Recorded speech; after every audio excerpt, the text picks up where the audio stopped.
Hello, hello, hello, and welcome to another episode of Reality Writes. I am author Ellie Alexander.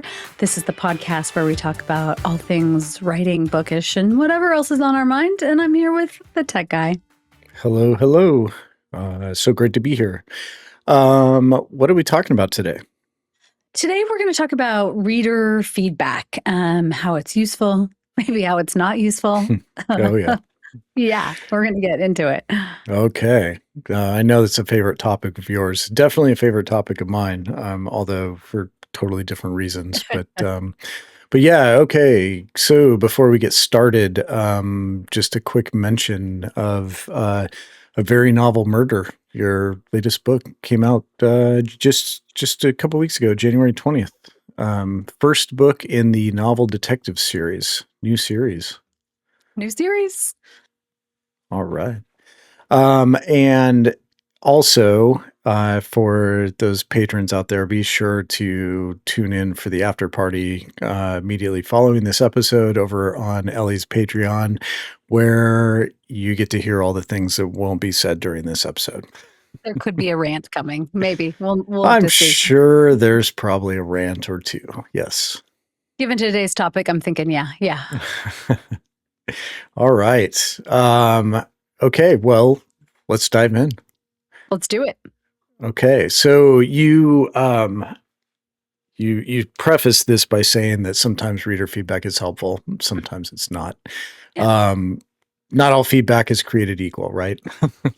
So let's dive into it. Let's talk about, and I guess this episode is really for both readers and writers, because we're talking about the people leaving the feedback and then the people who are reading the feedback. So maybe some tips for both coming through, and maybe some hard truths too. People might learn a thing or two. And I think we can start it out by talking about just sort of the author perspective, but then in the later part of this episode, I really want to dive into how publishing houses use reader feedback and reviews as well. So we'll definitely cover both sides. But for this purpose, we're talking about like how reader feedback might come into an author. So that might be a review that a darling out there, or maybe a not so darling, no, I'm just kidding, has posted and shared with an author. It could be through email. It could be through DMs. It might be at an in-person event, a book signing. I've had some doozies over the years. There's a line of people waiting to sign books, and there's a reader who comes with, like their own dossier, like this full-on manuscript themselves of everything that they would have wished I had done differently in a book. And my advice always is like, that's great. You should go write that book. Right.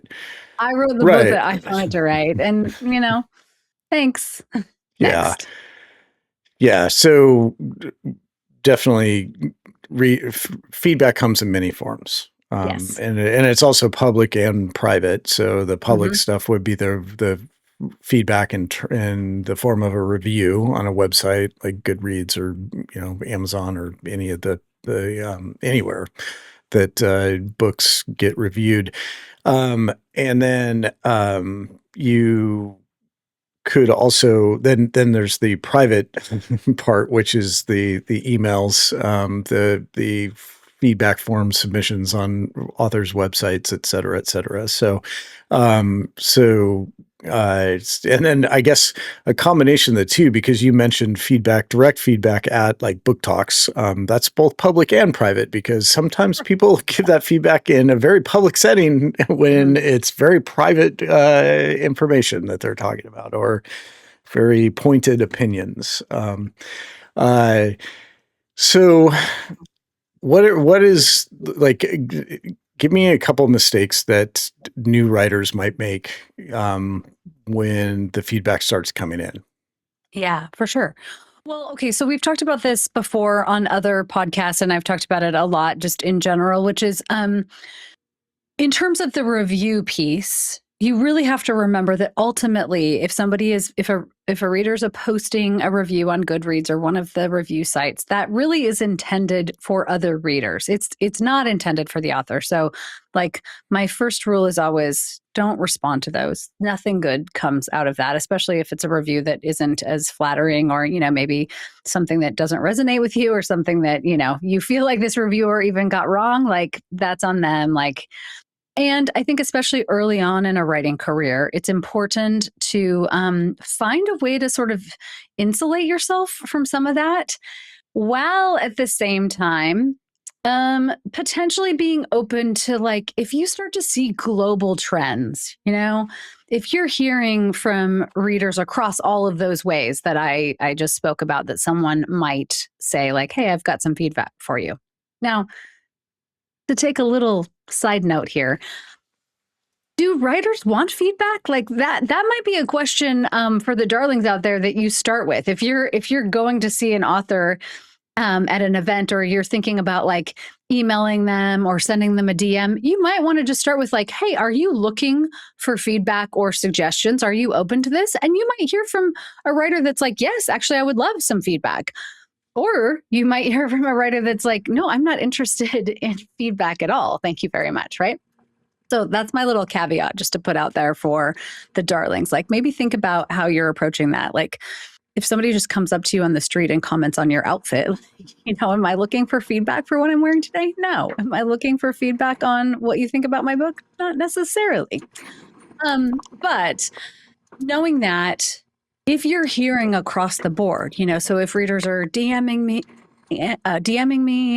emailing me, if I'm at in-person events and I'm hearing the same consistent patterns about, maybe some, like, gaping plot hole or character development, or, if you start to see trends and themes that are really consistent, that might be worth paying attention to. And that might be something that then, perhaps if you have beta readers or an editor or any kind of publishing team, that they first and foremost would be the people you would want to have bring that to your attention. But if you don't have that and you're out there indie publishing, it might be worth, using your own discernment and going through some of the reviews and seeing, like, well, is there a pattern here? Is there an opportunity for me to strengthen my writing, per se? Potentially. Right. And but also to be careful with that, because two people does not a pattern make. No. Right. So, Right. so I mean, you like, writers would need to be careful about that, because this is the age of the internet, and oh man, just within the last couple of years, everybody likes to give their opinion on things, and you're not going to please, no matter what you write, you're not going to please everybody all the time. So it definitely, a pattern or a trend it's really important to discern that over just a couple of opinions from, a few people. Exactly. That is interesting though, because writers do ask for feedback in the form of early readers, right? And so that Right. would be a good time to identify trends. If you Absolutely. send your book out to 10 early readers, for example, and 7 or 8 of them have similar feedback around a particular character or a particular plot point, that is probably something to pay attention to. But And that's the time that you are actually soliciting that feedback. You, Yes. as a writer, I am saying, Right. I'm interested in feedback. If I'm at a book signing and a reader comes up to me and is just, like, ready to be like, well, I hate this character, or I hate this plot point, like, there's nothing I can do with that. First of all, the book is written, it's out there. Like, you don't have to love it. It might not resonate with you, but, like, thanks. Right. Right. Well, and I think, and that gets into, so we talked a little bit about, where, like, feedback does matter, where reader feedback does matter, and that would be an area where it really doesn't. Because a lot of the times, I think, as a writer, you're going to get reader feedback in the form of comments like the one that you just said, that are an opinion, but stated as though it were some sort of universal truth. That, Right. they didn't like this character, so therefore that character is terrible. And Yeah. that's a slippery slope, right? It's a real slippery slope. Now, on the flip side, over the years, I've had lots of readers who have come with fun suggestions for me. And it's always interesting because sometimes if a reader has a thought about a character, or let's say a plot point or a subplot, or what they think might be happening with a subplot, there have been a few instances where readers have come up with things where I'm like, oh my gosh, like that's genius. I gotta tuck that away. Like I hadn't even considered that. Or, maybe a reader will be like, if we're looking at, let's use the Bake Shop Mysteries, for example. Andy is the long running barista at Tort. And years ago, a reader was like, oh my gosh, Andy's my favorite. I love him so much. Please, please, please, at some point, let him go on some kind of a coffee trip. And so that had already been like in the back of my mind. But then when this opportunity came up to go to Costa Rica with you, I was like, well, okay, here's Andy's book. Like, yes, of course. On the flip side, I've gotten feedback from readers over the years who like hate Lance because he's gay and will say things like, I can't believe that your publisher Your is publisher. pushing this gay agenda on you and forcing you to include a gay character in your book. I'm like, they have no idea. Like, that's all me. Lance is based on two really good friends. Like, and that's Right. not how publishing works. So like, it could be the gamut. So Right. you as the writer have to decide what parts, if anything, resonate or strike that you want to take, and what you have to just sort of let go. Right, and I think you get both from the same people sometimes too, right? Yeah. Because that you brought up the example of somebody really loving Andy, and Mhm. and I mean everybody loves Andy, right? He's a Come on. cool character in the Bake Shop. Who doesn't love Andy? But you take Andy and you as Ellie Alexander make a statement of, I think when the Bake Shop Mysteries are made into a streaming series, Andy will be played by. Oh, I have no idea. I don't Oh, know. okay, I would Okay. probably I put you on the spot, but I let's know. say you throw out a name. The same readers that love Andy would, like, a lot of them are coming with the torches and pitchforks for you. Oh, Ellie, that is wrong. Andy is not Yeah. going to be played by that person. And it's like, whoa, hold on. Like, pump the brakes. This is Yeah. so it is like like everything, writing is a form of art that is very, very subjective, from the people who consume it. And you're going to get people who love it, you're going to get people who hate it, and you're going to get people who do both and want to tell you about it, what they thought about it. Um, Yeah. so yeah, I think that's good advice though of for writers out there in terms of like what to pay attention to, what to look for, and kind of what to uh stay away from. But that being said, getting negative feedback is never easy.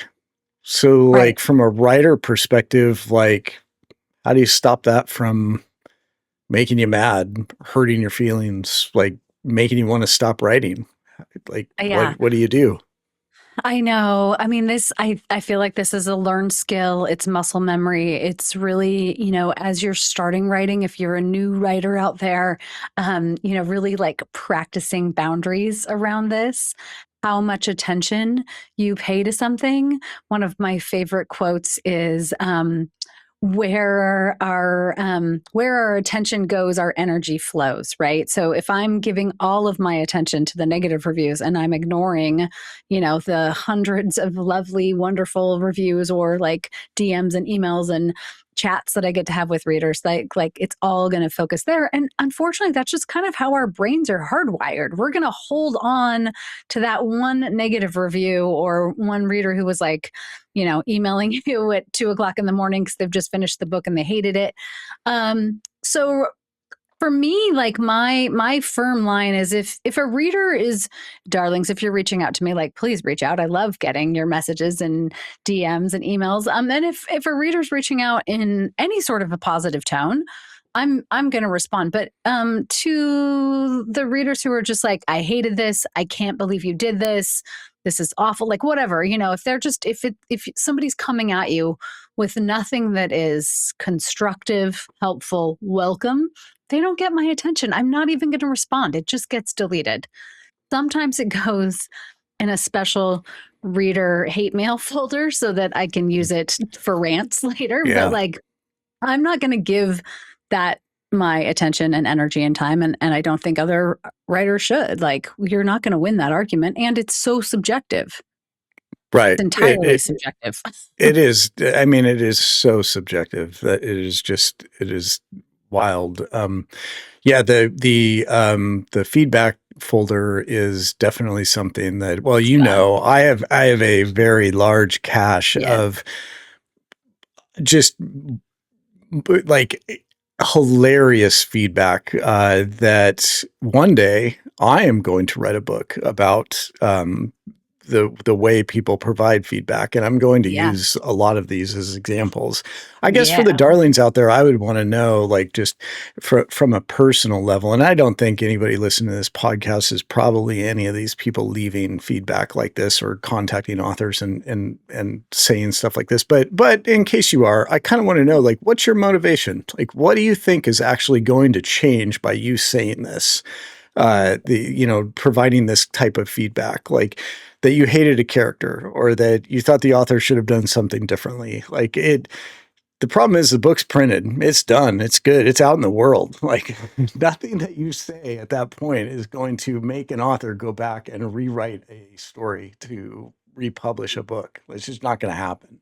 No. Um, but that brings up a good point because you brought up like how publishers might use feedback, and how, reader feedback might or might not influence things, in the publishing world. Can you talk a little bit about that?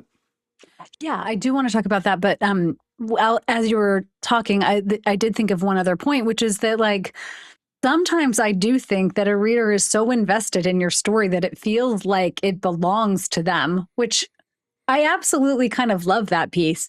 And I've certainly gotten feedback from readers who are like that. And they're like, I just love this so much, but, I wish this could have been different. Like, I'm not going to come at you for that. Like, I'm not going to delete that message. I'm going to respond.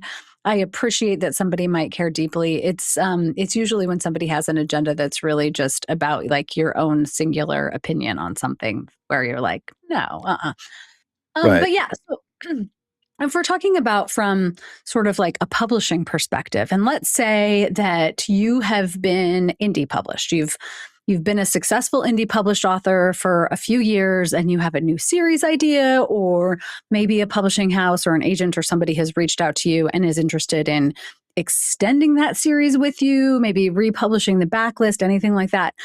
Editors and or agents, they are going to go to a Goodreads, let's say, and going to scour the reviews and get a good sense of like, like we talked about at the beginning of the episode, are there trends here? Are there themes? What are the reviews? How are readers resonating with this writing?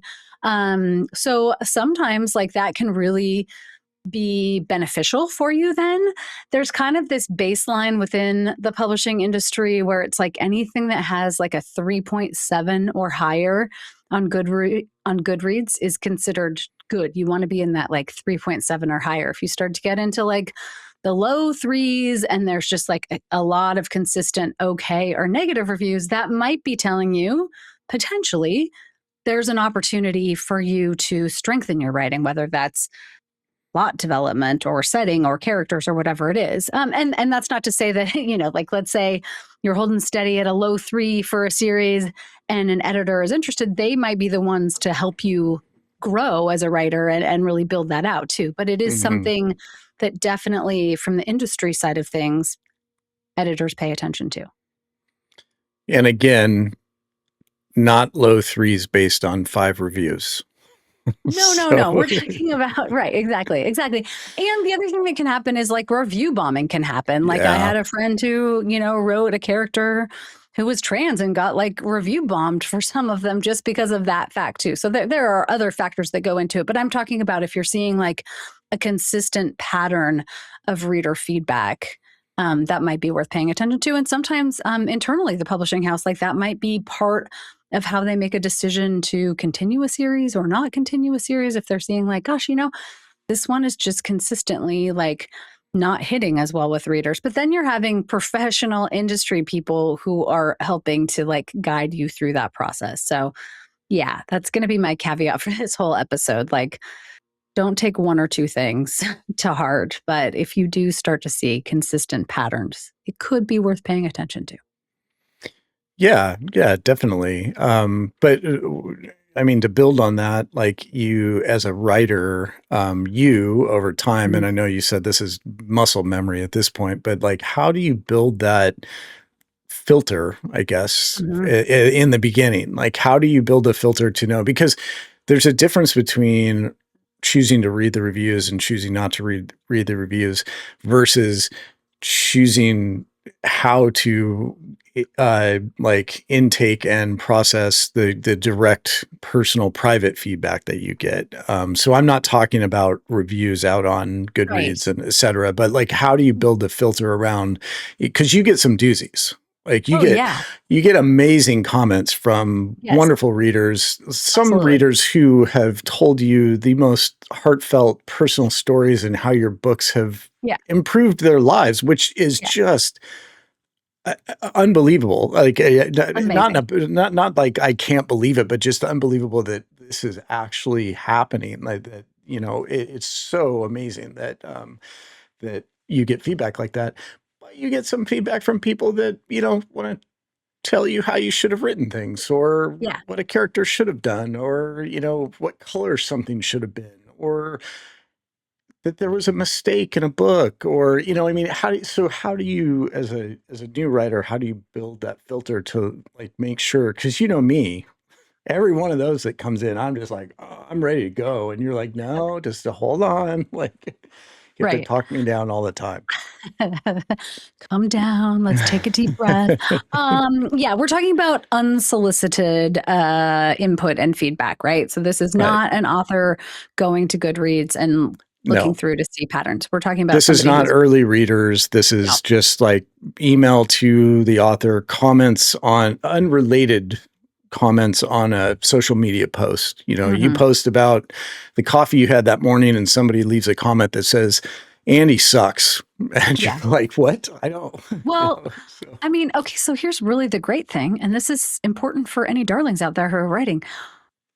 We write mysteries. You can kill these people in a book. Like it's gold. It's it's character true. gold. I have It's used a true. lot of names where I'm like, "Duh, duh, duh, thanks for the feedback. You're dead." I mean, That there's a is a little wish benefit of this genre for sure. Yeah. Yeah. exactly.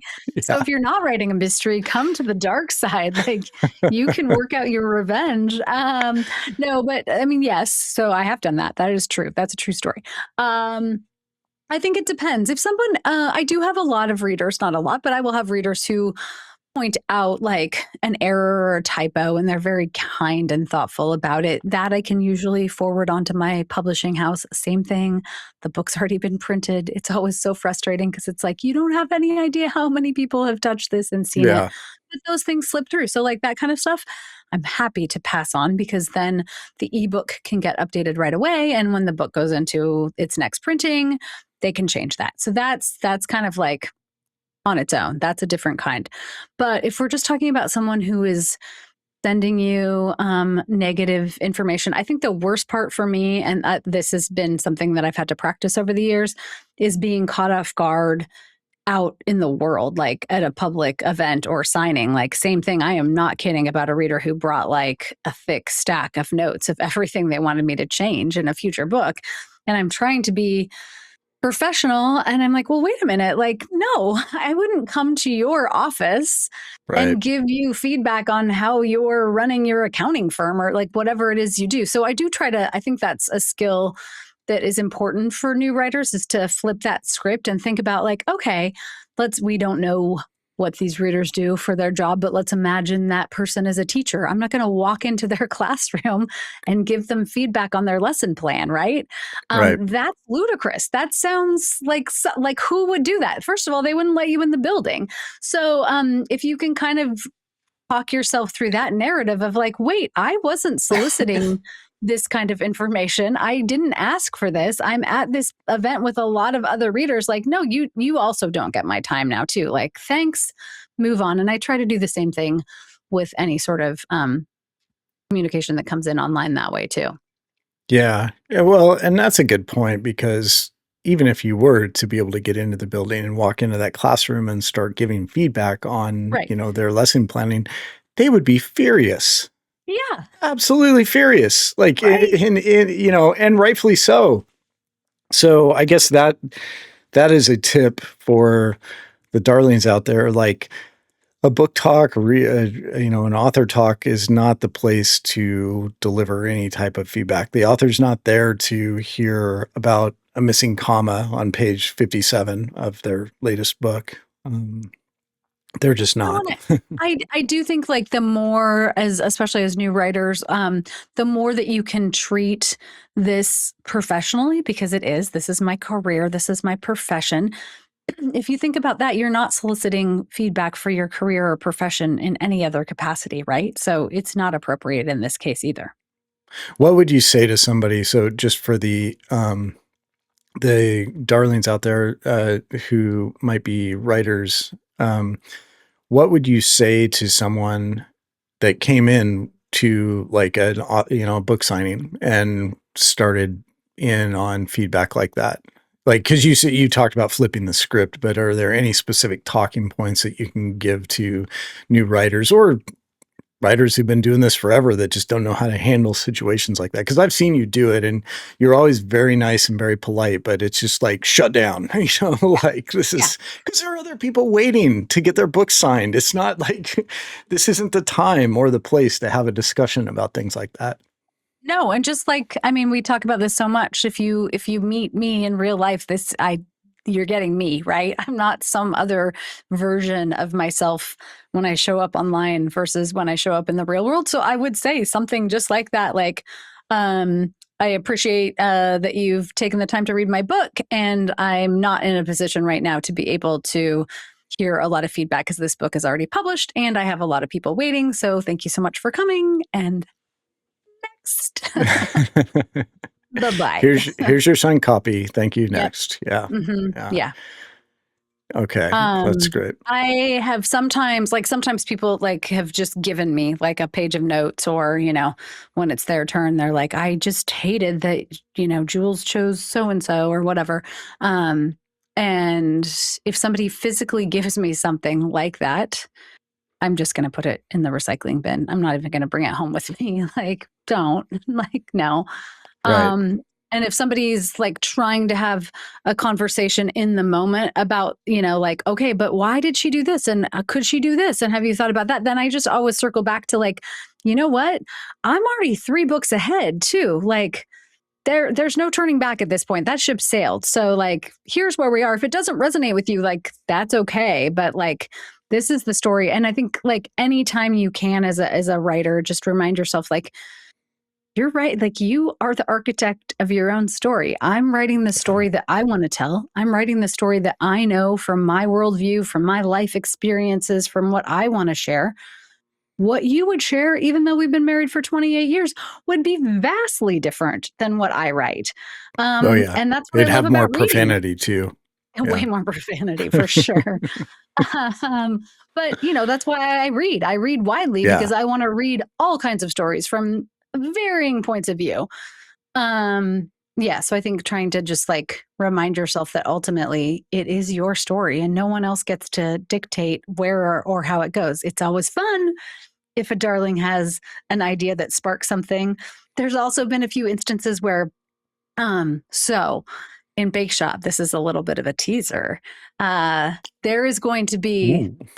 a crossover that's happening What? between another character from another series. It's coming. Yes. I know. This I year, act surprised, but I know. But I have been planning this for a long time. And there have been a couple readers who have telegraphed that where I'm like, oh yes, but also, oh shoot, like, is it too obvious? Like, so like it can be super fun to be chatting with a darling and then try to keep my face passive, like, that's a great idea. Where I'm like, that book's already written. I've already done that. Like, yes. Right. Right. Totally. Well, so I guess like, to kind of wrap things up a little bit, overall the message here is like readers matter, and the Oh, feedback that readers have matter, but yeah. writers matter too. And so Yeah. the writers out there need to understand like you have to take care of yourself, like, Mhm. and you can't let one bad apple ruin the whole bunch, right? So there's like, again, looking for the patterns, Mhm. seeing if there's a trend, not paying attention to the outliers. Nope. What else? Separating the emotion from the like maybe useful bits and pieces Yeah. that are out there. And looping back to like, this is your job in your profession. You're professionally publishing a book. So think about how that would play out in another profession. I do think this piece is unique to any creative endeavor. So that comes with getting feedback, which is a blessing and a curse sometimes, right? So that's just the Right. nature of this field, but it doesn't translate to other places usually. Right. So if you can hold on to that, I think from a writing perspective, that's much more helpful. But I do not want the takeaway to be that, darlings, I don't want your feedback. I do. I love Oh, hearing. absolutely. Yeah, it is those outliers where somebody just writes and is like, Ellie, I absolutely hated this book. I Right. can't believe you did blah blah blah. Like, okay, well, thanks. Right. And for There's the nothing darlings I can out do there, with that. yeah, for the darlings out there, definitely reach out to your favorite authors. Oh They yeah, love to hear we'd from you. love it. They love it. But and I want to address something before we wrap things up fully. That before I get all the hate in the comments. At no point am I saying if you're not going to say something nice, don't say anything at all. Like, I'm not Right, saying don't, like, you can't provide feedback unless it's only going to be positive feedback. But what I am saying is, as a reader providing feedback to an author, think about how you're framing it. Think about how you're writing, like what you're writing and how that is going to impact the author. Think about what is your feedback even actionable? Is it something that yeah, they can do anything with? Or is it just being sent in some sort of mean spirited way? Like, right. just think about that. Um, that's all. I think that's all any writer is asking for. I They're would not agree. asking And to just again, it all sunshine and, roses. It's just, yeah, no, and again, I think it does loop back to like, are you interested in feedback? Like if you start from that lens, I most of the time I'm going to say yes. If there's a long line of people and I know like I have 100 books to sign, the answer is going to be no because that's not fair to everybody else that's here. So, yeah, I think tone matters dramatically, and then just asking the question, thinking like, huh, I wonder if if they're looking for feedback. yeah, for sure. All right. Well, that wraps up episode 3, season 3 of Reality Rights. Ooh, Actually, we've got something fun coming up for the next episode. You want to ooh. tell people about it? Give a little preview. I think we're going to do a little dive into love tropes in the cozy because it's going to come out the week of Valentine's Day. So why not? That's right. So it'll be a little bit of, we're in the month of February, so it's seems appropriate that we start talking a little bit about love.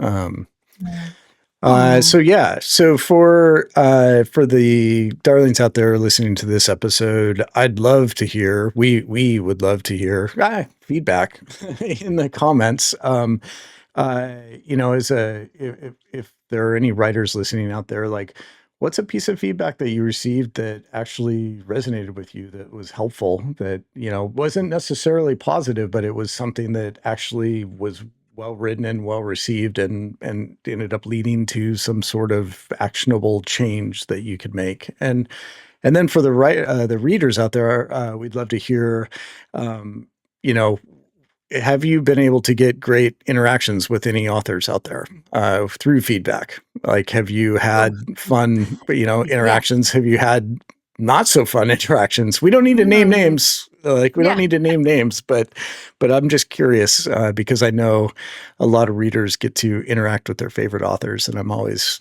curious about how it goes elsewhere. So. Ooh, good question. That could be revealing, darling. I've never had an author respond. Oh, that could be a pattern. No, I'm just kidding.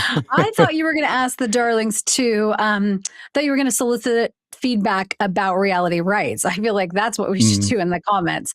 Sure. We can take that too. Bring Tell it. us Let's hear everything your you love. best. Yeah. What do you hate?